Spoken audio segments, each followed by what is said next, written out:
saat waktu sahur di sebuah rumah. Pak, itu suara yang ngebangunin sahur dari toa masjid. Kayak suaranya Bu Siti ya. Loh, emang iya Bu? Loh, sejak kapan Bu Siti suka ngebangunin sahur lewat toa masjid? Kayaknya sejak kemarin deh. Masa sih Pak? Perasaan Ibu kemarin gak denger tuh Bu Siti ngebangunin sahur lewat toa masjid. Ya mungkin karena kemarin ibu itu masih ngantuk bangun sahurnya.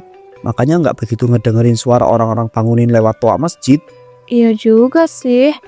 Duh, Ibu jadi kepengen juga deh Pak ngebangunin orang-orang lewat toa masjid. Soalnya nanti pasti dapat banyak pahala kan. Ya udah Bu, ikutan aja sana sama Bu Siti bangunin orang-orang lewat toa masjid. Tapi ya Ibu nggak mau ngikutin caranya Bu Siti yang udah biasa itu. Ibu kepengen pakai cara sendiri gitu. Cara sendiri gimana sih Bu? Udahlah nggak usah aneh-aneh. Kalau emang niatnya mau bangunin sahur, ya udah bangunin kayak biasa aja lewat toa masjid. Udah dibilang ya Ibu tuh nggak mau ikut-ikutan caranya Bu Siti yang biasa itu. Apalagi ya Ibu tuh nggak suka banget tau nggak sama Bu Siti. Dia itu ya Pak sering banget sok-sokan paling rajin dan juga paling ngerti agama. Bukannya Bu Siti itu emang rajin dan juga ngerti agama ya Bu? Aslinya tuh ya Pak, dia cuma sok-sokan aja di depan orang-orang biar dipuji-puji dan dihormati gitu. Padahal mah ya sebenarnya nggak kayak gitu Pak. Malahan ya tuh orang busuk hati dan suka ngejelek-jelekin orang. Masa sih Bu? Kok Bapak ya kayak kurang percaya gitu ya dengernya? Bu Siti itu orangnya rajin dan juga ngerti agama loh. Oh, jadi Bapak lebih percaya sama Bu Siti dibanding sama istri sendiri. Jangan-jangan Bapak suka ya sama Bu Siti, makanya dibelain terus dari tadi. Astagfirullahaladzim. Ya enggak lah Bu, kita kan udah tinggal di komplek ini selama bertahun-tahun. Dan juga udah kenal baik sama Bu Siti dan keluarganya. Itu mah nggak menjamin Pak, kita tahu sifat asli seseorang. Udahlah, nggak mood Ibu sahur. Loh, Ibu mau kemana toh? Ibu loh belum selesai sahur. Bu Yati yang emosian pun pergi ke masjid untuk melabrak Bu Siti. Alhamdulillah, rasanya tenang deh kalau udah ngebangunin orang-orang sahur lewat toa masjid. Sekarang waktunya aku sahur deh, mumpung waktunya masih lumayan banyak ini.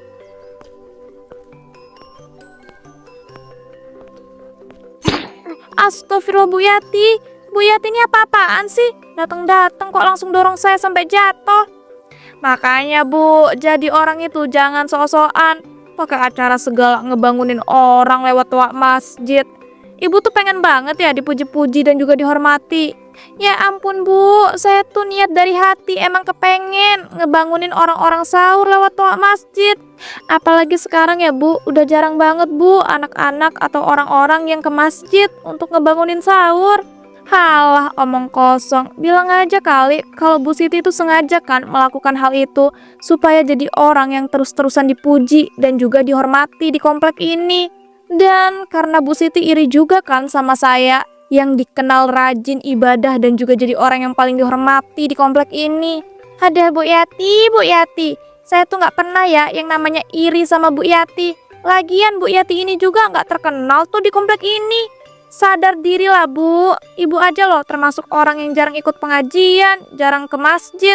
Lah, emangnya menjadi orang yang rajin ibadah itu harus banget ya ikut pengajian dan juga ke masjid? Dengar ya Bu Siti, saya itu rajin ibadah nggak perlu dilihat sama orang. Emangnya Bu Siti apa? Bu, walaupun kita melakukan hal baik itu dilihat sama orang, nggak ada salahnya dong kalau kita emang niatnya berbuat baik ataupun ibadah. Halah, banyak omong. Udahlah, pokoknya saya nggak mau tahu ya. Bu Siti jangan pernah sok-sokan bangunin sahur pakai toa masjid lagi. Kalau enggak bakal saya labrak terus. Permisi. Astagfirullah, itu orang apa-apaan sih, nggak jelas banget. Beberapa hari kemudian saat di jalan,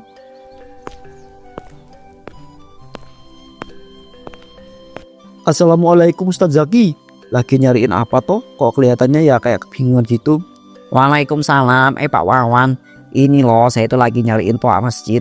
Tadi pas saya pergi ke masjid ya toanya itu nggak ada. Loh, emangnya toa masjidnya itu kemana Pak Ustadz? Kok bisa-bisanya tiba-tiba nggak ada gitu?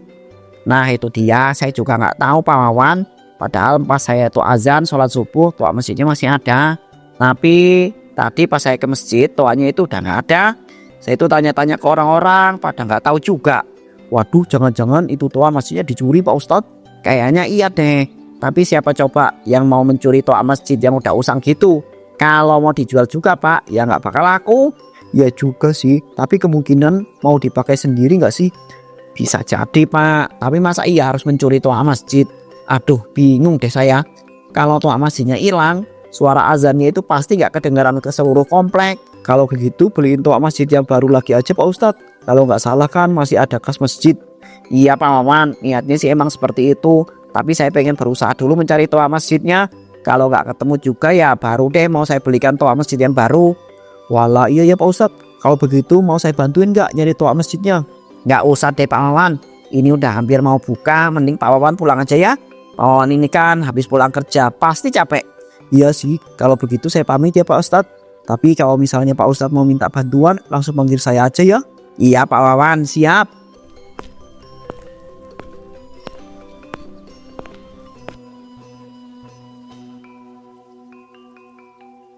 Di rumah saat berbuka. Alhamdulillah akhirnya bisa berbuka ya. Iya Pak, alhamdulillah. Oh iya, ini Pak dimakan. Ibu udah masakin makanan kesukaan Bapak. Iya ya Bu, tapi Bapak itu mau makan takjil dulu ya sebelum makan yang berat-berat. Dan makasih loh Ibu udah masakin makanan kesukaan Bapak. Iya, sama-sama. Tapi nanti uang belanja Ibu tambahin ya Pak. Soalnya Ibu kepengen beli jilbab baru. Walah, jadi ini Ibu sengaja masakin makanan kesukaan Bapak biar uang belanjanya ditambahin gitu. Ya iyalah Pak, kalau enggak ya males banget Ibu mau masakin makanan kesukaan Bapak. Orang masaknya loh susah dan juga lama. Ya ampun, Ibu ini keterlaluan deh. Tapi ya udah deh, nanti Bapak tambahin uang belanjanya untuk beli jilbab baru. Tapi jangan yang mahal-mahal ya. Ya nggak bisa gitu dong Pak. Bapak ini kayak nggak tahu aja sih. Ibu itu kan ya kalau setiap beli barang harus mahal dan juga kualitasnya bagus. Ya Bapak tahu, tapi kan ya nggak ada salahnya ngebeli barang dengan harga standar. Tapi ya kualitasnya tetap bagus. Nggak mau, pokoknya Ibu mau beli yang mahal. Karena kalau yang mahal itu Pak, pasti kualitasnya dijamin bagus. Ya udah iya ya, kalau dilanjutkan pasti nggak selesai-selesai. Tiba-tiba Pak Wawan melihat toa yang berada di sudut ruangan. Loh Bu, ini bukannya toa masjid ya? Kok ada di rumah kita? Enak aja. Itu bukan toa masjid ya. Tapi mirip banget Bu sama toa masjid. Apalagi tadi Bapak ketemu tuh sama Pak Ustadz Zaki yang bilang kalau toa masjidnya itu hilang. Oh, jadi maksudnya Bapak nuduh Ibu yang udah mencuri toa masjid yang hilang itu. Ya enggak Bu, Bapak tuh cuma nanya. Nanya kok kayak nuduh. Asal Bapak tahu ya, itu toa punya teman Ibu. Teman Ibu tuh udah nggak pakai toa itu lagi, makanya dikasih sama Ibu. Dan Ibu kepengen make itu toa untuk bangunin sahur orang-orang. Udahlah, Ibu jadi bete sama Bapak. Ibu mau kemana? Mau cuci piring, awas. Besoknya, di waktu sahur, Bu Yati pun keliling dengan membawa toa masjid berteriak membangunkan sahur. Sahur, sahur, bapak-bapak, ibu-ibu semuanya bangun. Sudah waktunya sahur. Duh ya ampun, seneng banget deh. Aku bisa ngebangunin warga kompleks sini dengan toa masjid yang aku ambil kemarin. Untung aja nggak ketahuan sama bapak. Kalau sebenarnya kan toa ini emang toa masjid. Ya walaupun sempat curiga sih, tapi untung aku pinter ngalihin topik. Dah lah kalau gitu aku lanjut bangunin sahur. Sahur, sahur, bapak-bapak, ibu-ibu, sahur.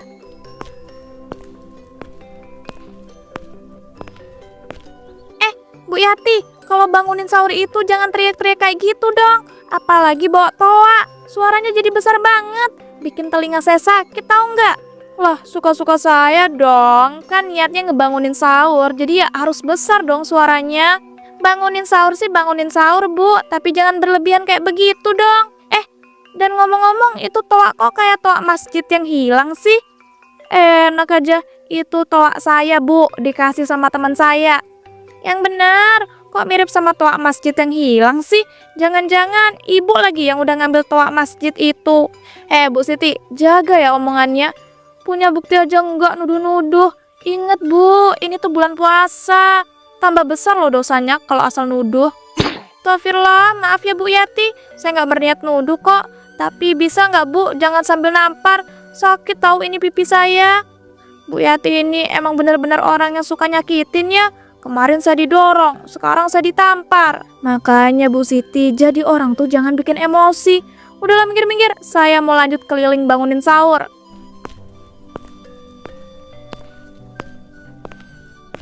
Sejak saat itu pada waktu sahur, Bu Yati pun terus-terusan keliling dengan membangunkan sahur para warga komplek dengan menggunakan toa. Namun, loh, ibu itu udah mau pergi keliling bangunin sahur lagi apa, Bu? Iya dong Pak. Emangnya ibu itu udah masak buat sahur apa? Enggak ah Pak, ngapain coba sahur itu masak terus. Ibu aja loh tadi sahurnya cuma pakai roti. Jadi ya Bapak sahurnya juga pakai roti aja lah. Loh kok gitu sih, Bu? Bapak kan kurang suka kalau sahurnya itu pakai roti. Ya disuka-sukain lah Pak, jangan manja gitu deh, udah tua juga. Ibu ini kenapa sih malah sibuk keliling kampung bangunin sahur pakai toa? Sampai nggak mau masak untuk sahur loh. Ya ampun, males loh Pak, ibu itu kan harus keliling bangunin orang sahur. Kalau ibu masak dulu, nanti nggak keburu Pak bangunin orang-orang sahur. Mereka itu pasti udah bangun pakai alarm sendiri toh, Bu. Jadi ibu sebenarnya nggak perlu repot-repot keliling bangunin sahur orang-orang komplek ini. Mana bawa toa lagi? Pak, nggak semua orang itu bisa bangun ya dengan pakai alarm. Ada loh yang harus bangun dengan cara dibangunin pakai toa. Udahlah ya, ibu mau berangkat dulu keliling bangunin sahur orang-orang sini. Assalamualaikum. Waalaikumsalam. Duh ya ampun, bisa-bisanya loh istriku itu lebih memprioritaskan membangunkan orang sahur daripada masakin sahur untuk suaminya. Besok harus bener-bener aku nasihati nih supaya istriku itu sadar. Soalnya bakal susah kalau istriku itu nggak mau masak lagi untuk sahur. Pak Wawan pun terus mencoba menasehati istrinya, namun hal itu sia-sia belaka. Saat di warteg, Assalamualaikum Bu Tini, saya mau beli lauk lagi dong. Waalaikumsalam. Pak Wawan, silakan Pak, dipilih mau beli lauk apa? Beli yang kayak biasanya aja deh Bu, buat 4 porsi ya Bu, untuk buka sekaligus sahur. Oke Pak Wawan, siap. Tapi ngomong-ngomong, ini Pak Wawan beli lauk di sini terus. Emangnya istri Bapak ndak pernah masak gitu untuk buka dan juga sahur? Iya Bu, udah seminggu ini istri saya itu nggak masak untuk buka ataupun sahur. Alasannya karena dia itu capek dan mau bangunin orang-orang sahur dengan keliling pakai toa. Iya ya Pak, kalau dipikir-pikir istri Bapak itu rajin banget loh. Tiap hari keliling bangunin sahur pakai toa. Tapi kalau menurut saya ya Pak, itu sudah sangat berlebihan deh. Masa iya lebih mentingin bangunin orang sahur daripada masakin suami? Itu dia Bu, saya juga udah berusaha untuk menasihati istri saya, tapi susah banget. Saya sampai bingung harus gimana supaya istri saya itu mau masak lagi dan gak begitu memprioritaskan keliling komplek untuk bangun sahur. Yang sabar ya Pak Wawan. Jujur saya agak kaget loh dengar cerita Pak Wawan. Kok bisa ya istri Bapak kayak begitu? Saya juga gak tahu Bu. Lauk yang saya pesan udah dibungkus belum Bu? Iya Pak, sudah ini. Maaf ya, saya jadi malah ngajakin ngobrol Pak Wawan. Iya Bu Tini, gak apa-apa kok, ini uangnya. Kalau begitu saya pulang dulu ya. Assalamualaikum. Waalaikumsalam. Iya Pak Wawan. Terima kasih loh sudah beli lauk di sini terus. Duh ya ampun, kasihan banget deh Pak Wawan itu. Bisa-bisanya loh istrinya kayak begitu. Ndak masak cuma demi keliling komplek buat bangunin sahur. Mana bangunin sahurnya ndak bener lagi. Teriak-teriak ndak jelas, ganggu banget. Mana pakai toa kan, besar deh suaranya. Saat waktu sahur, Sahur, sahur, bapak-bapak, ibu-ibu, woi, sahur, woi, bangun. Ayo buruan, para warga, bangun, bangun, bangun. Sahur, sahur, sahur, sahur.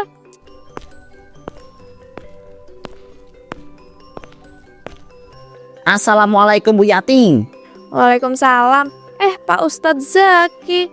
Ini Pak Ustadz pasti mau berterima kasih ya sama saya karena selama ini saya udah keliling komplek untuk bangunin para warga sahur. Iya Bu, makasih ya udah repot-repot keliling kampung membangunkan sahur. Tapi sejujurnya, ibu itu sudah sangat berlebihan. Apalagi teriak-teriak sahurnya itu pakai toa lagi. Saya mendapatkan keluhan Bu dari para warga kompleks ini. Jadi mending ibu itu gak usah repot-repot lagi ya keliling komplek bangunin sahur lagi. Karena para warga komplek ini tuh sebenarnya sudah pada bangun Bu pakai alarm sendiri. Wah kocak, denger ya Pak Ustadz Zaki. Nggak semua orang itu bisa bangun pakai alarm sendiri. Lagian ya saya tuh teriak-teriak bangunin sahurnya ya supaya pada bangun. Kalau nggak gitu ya pasti nggak pada bangun lah Pak. Bukannya terima kasih juga malah nyuruh-nyuruh kayak begitu. Kayak mana lah. Udahlah, saya nggak peduli. Pokoknya saya bakal terus-terusan bangunin sahur dengan keliling dan juga pakai toa. Permisi. Assalamualaikum. Waalaikumsalam. Astagfirullahaladzim, Bu Yati ya kok yang ngeyel banget dibilangin. Kalau kayak gini caranya kelakuan dia itu mengganggu banget untuk para warga kompleks ini.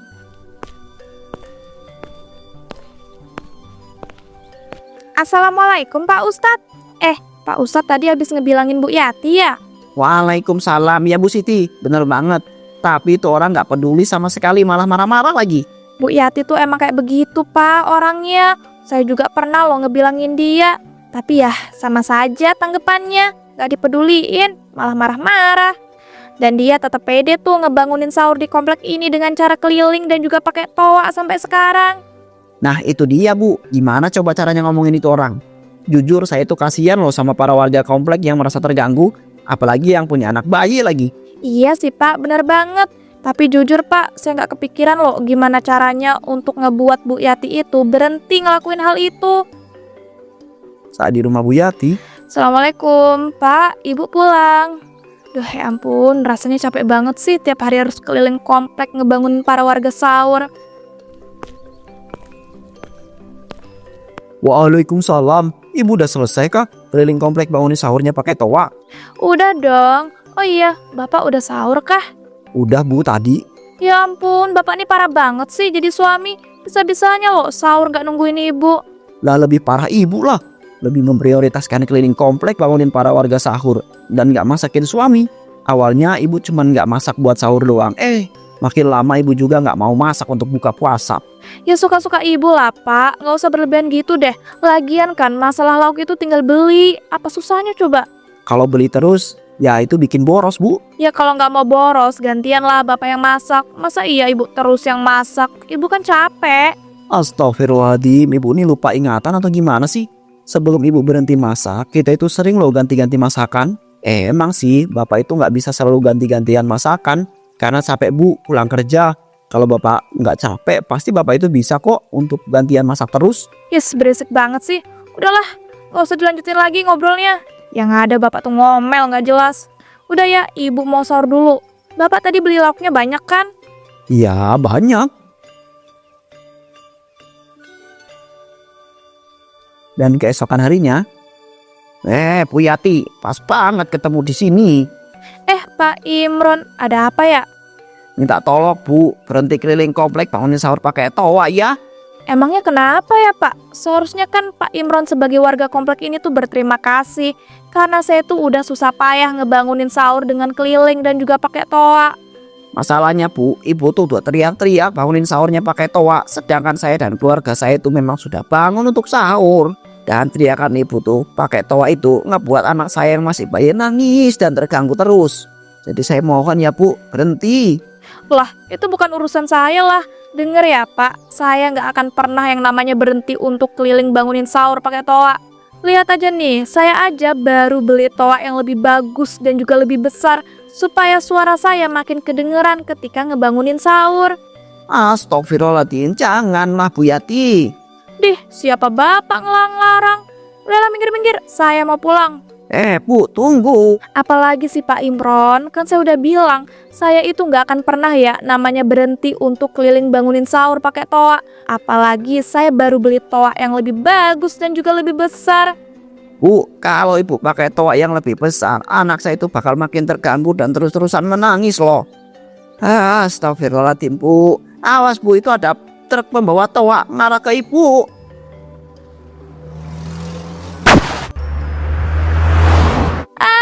Sakit kakiku. Duh ya ampun Bu, kaki ibu luka parah ya. Saya antar ke rumah sakit ya Bu. Gak usah Pak, saya gak sudi tahu nggak dianterin ke rumah sakit sama Pak Imron. Telepon suami saya aja Pak, buruan. Aduh, kakiku sakit. Akibat lama menunggu suaminya, kaki Bu Yati pun mengalami luka dan menjadi lumpuh. Dari situ Bu Yati pun tidak bisa berjalan lagi. Hal itu membuatnya depresi dan tidak pernah keluar rumah.